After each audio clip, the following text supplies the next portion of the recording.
hojii bakka gaariidhaa gadi baafamanii du'a bara baraa akka hin duune qalbii jijjiirannaa bu'aa fooniif dhiigaa lafa keenye goofticha hordofnaa du'a bara baraa akka hin duune qalbii jijjiirannaa bu'aa fooniif dhiigaa lafa keenye goofticha hordofnaa.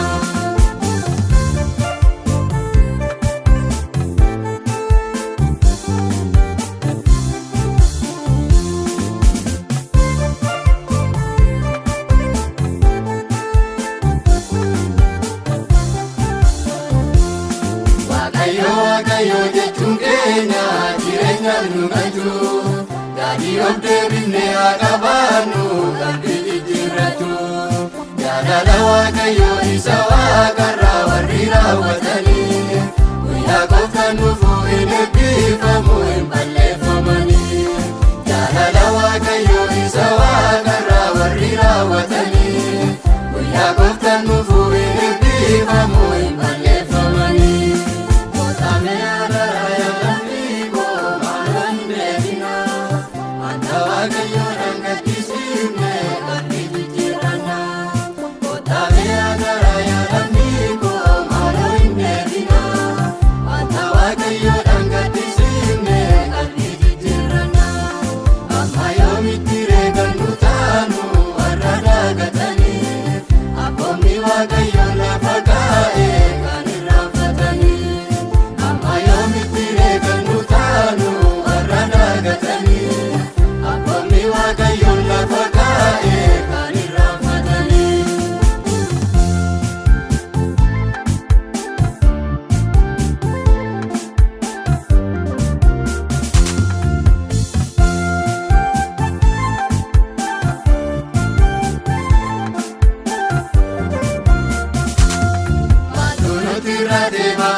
Gooftaa Yesuus isa waaqarraa warra raawwatanii wayyaa keenya miti haa tarsaamnu nu tolaphee keenya irra keessa miti haa qullaa'u keessi garaa keenya wayyaa keenya miti haa tarsaamnu nu tolaphee keenya irra keessa miti haa qullaa'u keessi garaa keenya.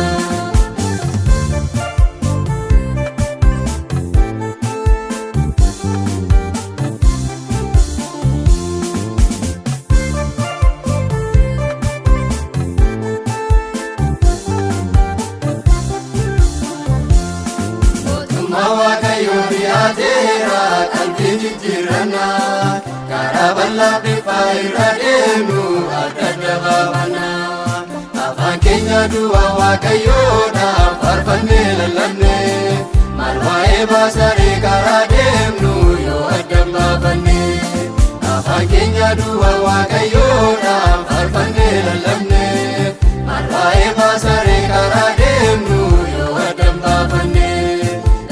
Nuti baay'ee hin balleessinu biyyaadhaaf kasaati kanaafuu gorfannee wal deebifna daandii jireenyaatti. Nuti baay'ee hin balleessinu biyyaadhaaf kasaati kanaafuu gorfannee wal deebifna daandii jireenyaatti. Kanaafuu gorfannee wal